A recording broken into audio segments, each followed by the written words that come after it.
What's going on, guys? So today is the first day that I will ever surf fish Montauk, and it is daytime. It is overcast. It is a little foggy.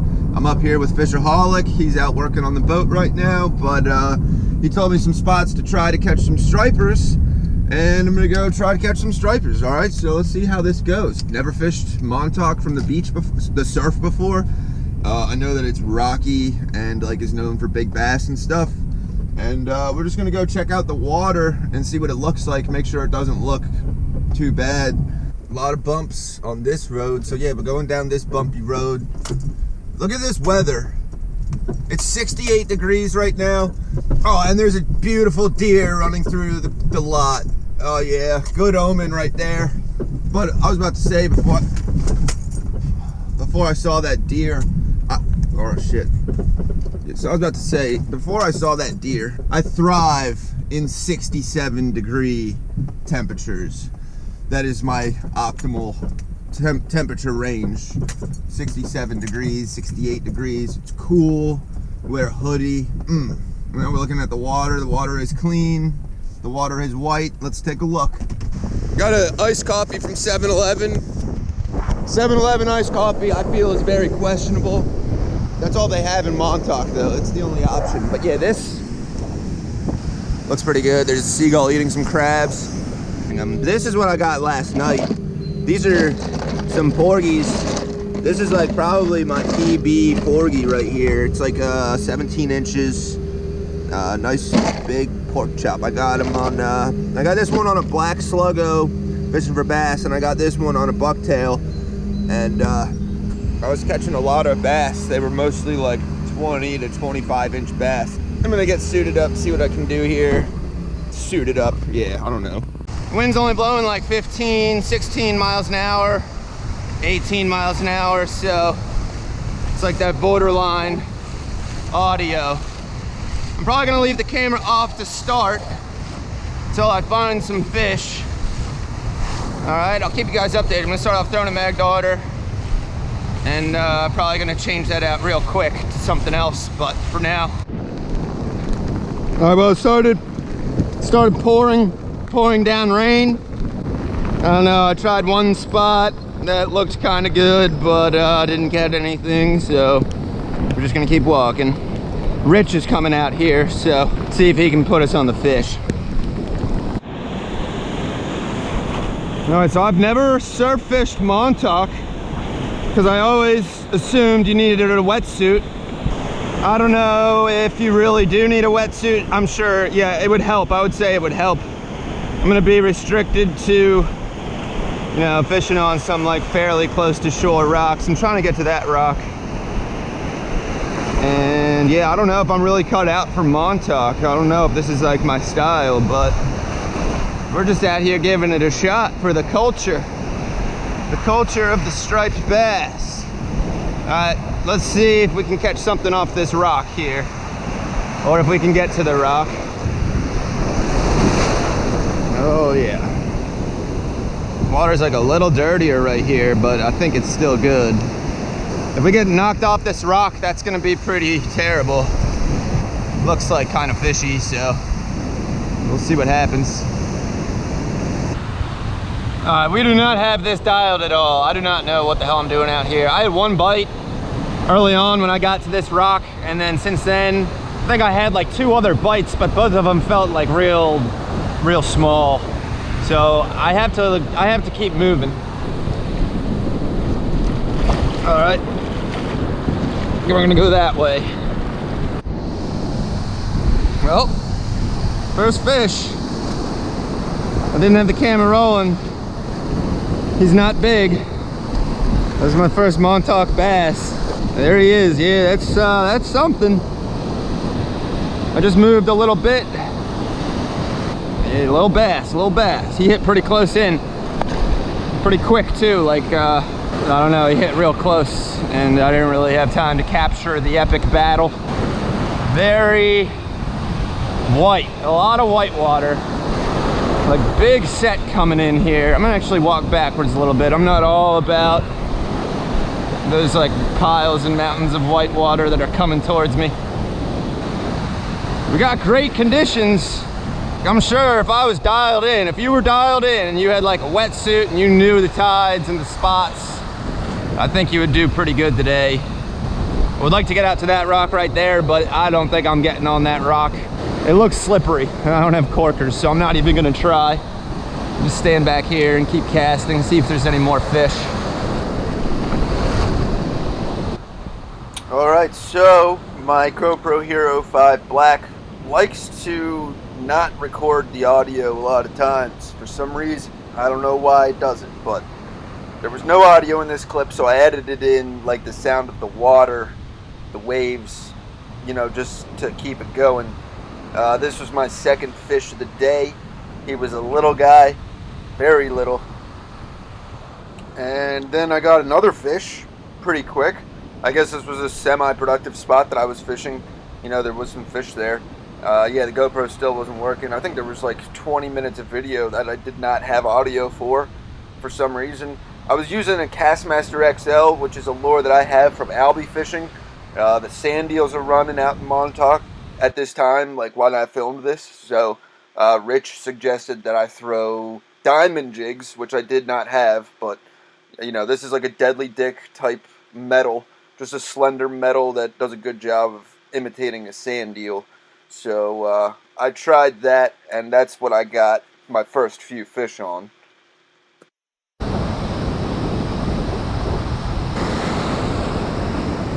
No, I definitely am half-assing my first Montauk experience here. Half-assing it. No corkers, no belt. Keep the water out of my dry top. Definitely some half-assery.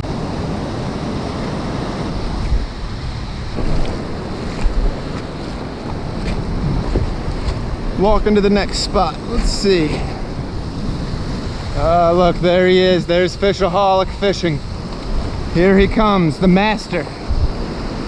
Fishaholic will show us the way. Unfortunately, the one GoPro battery is not working, so I only have one last battery here, the one I'm using now. So I'm gonna try to make it last. Starting to think you weren't gonna make it. My bad. How many did you catch? 3. 3, huh? 3? I think 3. We can keep walking if you want to walk, like, might be better. Yeah, whatever you think. Just tried that, like... Alright, we're following this guy. It's gonna take us to the promised land. Apparently. Find slate vest. 30-inch fish. I want a 30-inch fish. I got striped bass back at my barbecue. Yeah. Alright guys, so we found Chris. What are you thinking so far? So it's a lot of work for schoolies. We need to find some nicer fish. Alright, Rich says, nah, we're moving. If we don't get fish here, we're moving. Which I understand, I agree. That's probably the right idea. If we're not getting them, we took like a few casts, didn't get anything. Even though it looks prime, it looks like super prime, but no bites. Alright, well, we're still fishing here. We've been running and gunning spots. I've had one more bite. Rich got a fish, 23-incher. It's tough though. It is tough. A lot of weeds in the water. We've done a lot of walking so far. A lot of walking, not much catching. Oh, we cast it a little longer. Threw a mag darter. This is on a mag darter. It's a fish. Hey, I'm telling you, it's a lot of work for some schooly fish. Today, my first Montauk experience. Yep. Definitely don't need pliers when you're using treble hooks. Nope. I'm trying to clean out my battery. I don't know if you guys can see like what's going on here. I don't know why this thing quit working, but it's not working. Rich got his second fish of the day. Let's check it out. Ooh. Small bass. Oh, all right. Picking up steam here. I This water is getting weedier and weedier. Just getting like pretty unfishable, weedy. Like it's still fishable, but it's just how much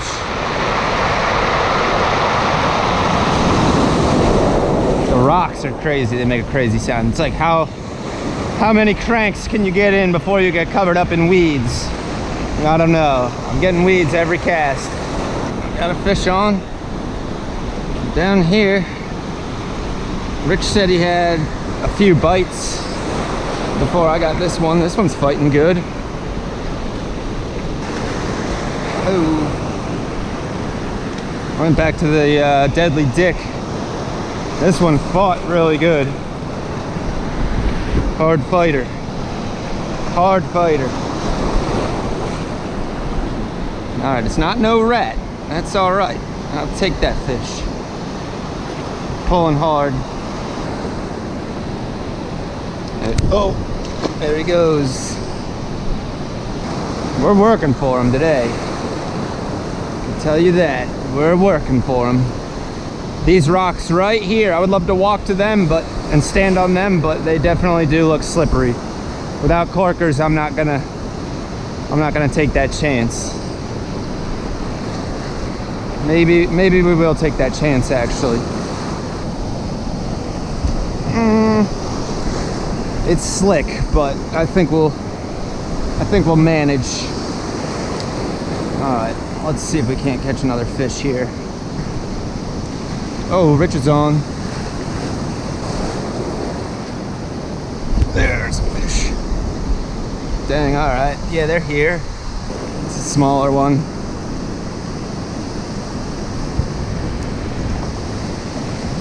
Definitely fighting. Pretty good. Yeah, little guy. Right now, these fish are eating sand eels.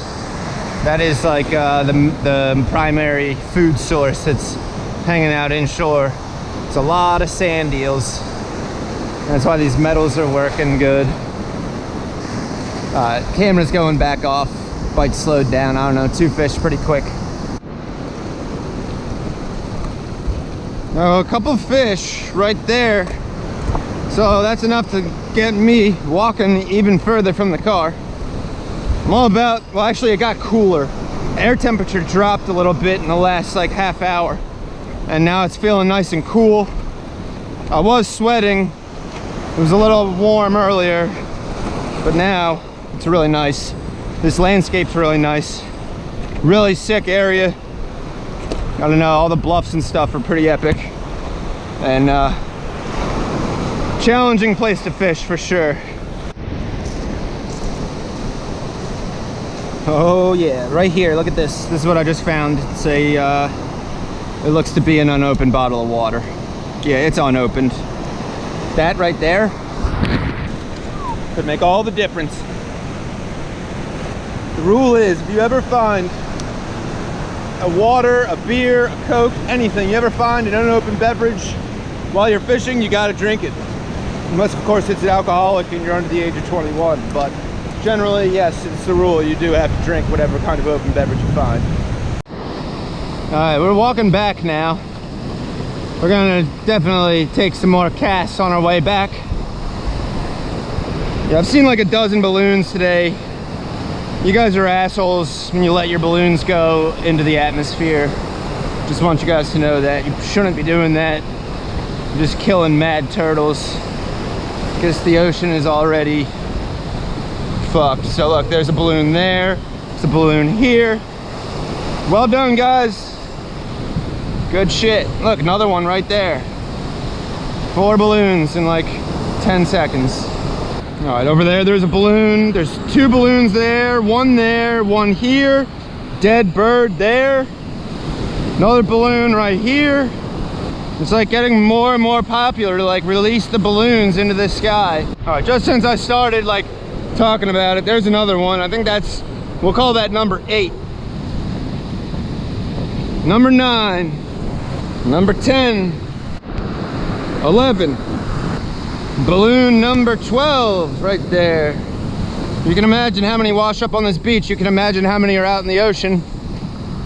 I mean, I'm not like in love with sea turtles and whales and dolphins and stuff, but I don't know, I think it's kind of ridiculous that like it's so popular to let balloons go. All right, this is like Balloon Alley right here. Like we got 1, 2 balloons right there. We got another one here. We got 1, 2, 3, 4, 5, 6 balloons right here. All up in here. Ooh, dinker. This one's real dark looking. Oh, relax, bruh. Little dinker. Doing more walking than fishing now. Oh no, this spot looks kind of promising, so stopped and took some casts. Perfect conditions, man. Maybe perfect conditions, I don't know. Oh, there's another fish. A little nicer. At least nicer than that one we just got. All right, 2 fish, 2 casts.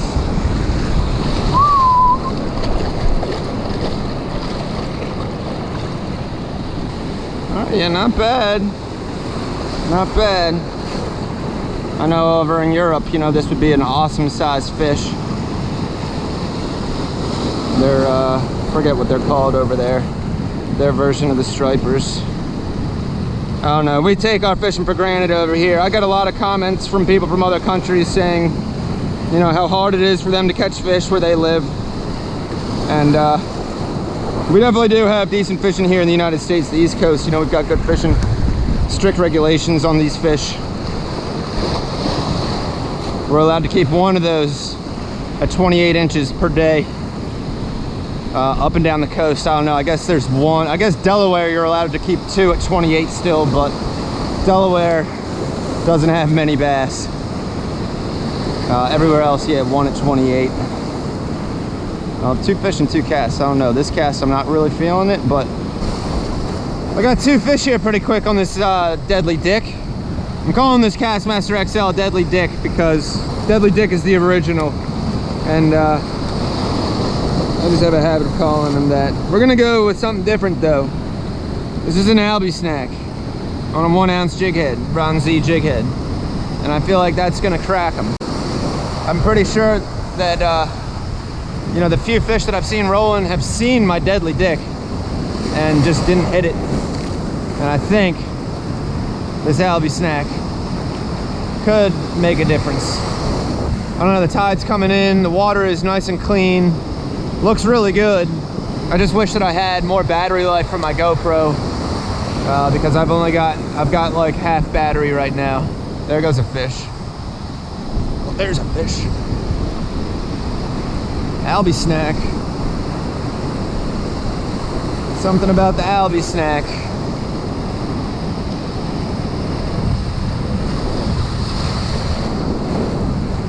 Like guaranteed this fish saw my metal, the Deadly Dick, but didn't hit for one reason or another.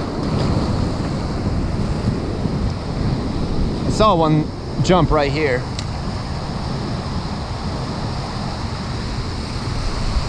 There he is. Again, 2 on 2 cast. This one's small. Very small, very small. Was that the same fish I saw jump? I don't know.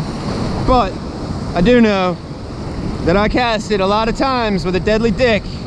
I got 2 fish real quick and then I got nothing. Oh, there goes another one. Another one just jumped. And now I put on the Albie snack and got 2 more fish. Problem is they're just small, real small. This cast. Yep.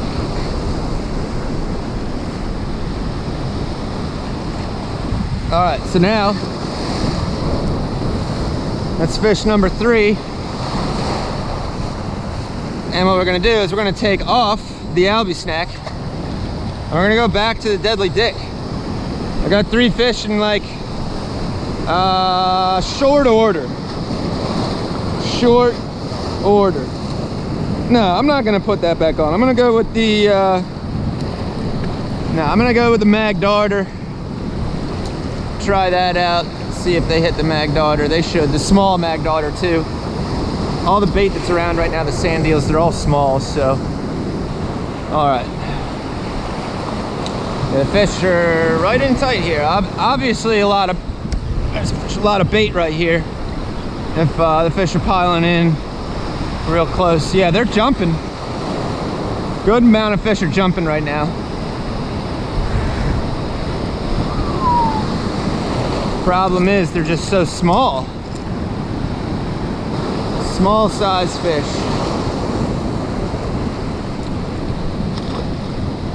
All right, there's one. Let's see if we can't get another. I took like 10 casts without a bite. I'm sure I could just stand here and probably catch some more of those fish. They're small. They seem small for the most part. And we're gonna keep moving. Let's keep walking. I've seen like 10 more balloons in the past 100 feet of walking. There was orange one right there. Looks like we've got 1, 2, 3, 4. Another one down there, 5. Just balloons out the ass, yo. This is an epidemic. Like this is not right. Why, people, why? I can't wait for America to pull their head out of their ass. Another one there. Another balloon there. Just balloon blitz. What do you think about all those balloons all over the shoreline? Usually I pick them up. Usually you pick them up? Yeah, I don't know why. Like, there's been like an astronomical amount of balloons. This year, right? Yeah, I don't know why. Like, people are like being stupid. Yeah, there's like tons of them. Like, I feel like I picked up like 15 bachelorette balloons the other night when I was fishing. yeah. And I filled up my 7-Eleven coffee cup with just like, you know, balloons that I Balloons, yeah. Yeah, like, I don't know why they let them go. There's so many. A lot of people just don't care. You know? They just don't care. They're ignorant. Yeah. They just like let them go. They let them go for a moment of happiness. Yeah. You get any more fish? No, I didn't get anything else. No. I fished it hard, like water looked good, I don't know. That one little spot you saw me at, I got like 5 more. Yeah, Just small. Yeah, I mean. They were jumping, but I left them. Yeah, All right, so that was my first true Montauk surf fishing, like rock hopping experience, and it was tough. It was definitely a lot of work, a lot of walking, a lot of casting, and we did find some fish. We didn't get anything too good, but it was cool to experience, you know, what so many other surf fishermen have experienced. But I think at certain times of the year, you can definitely, you know, you catch some nice fish out there, but definitely the kind of thing you want to be properly geared up for. I don't really have the gear for it. I'm definitely not dying to go back and do it again. And Rich was saying that he was expecting better action. He thought there would be more fish or maybe some nicer fish. But the winds that they were forecasting didn't really blow. Like right in the morning when I got there, it was a little windy, but it wasn't, it was like 15, 17 miles an hour, and then it died out to nothing by the time we left. It was not that bad. Pretty light winds, so yeah, I don't know. Cool experience. Props to Rich. Check out his channel. You can see a bunch of his videos of probably better days of fishing in Montauk. A lot of shoreline to cover out there. You can just like walk endless miles of like beaches and rocks and stuff. And it's pretty cool. But hopefully you guys enjoyed that. Hopefully there will be more videos out here from this Long Island trip that I'm doing. And stay tuned, subscribe, like the video. I'll catch you guys next time.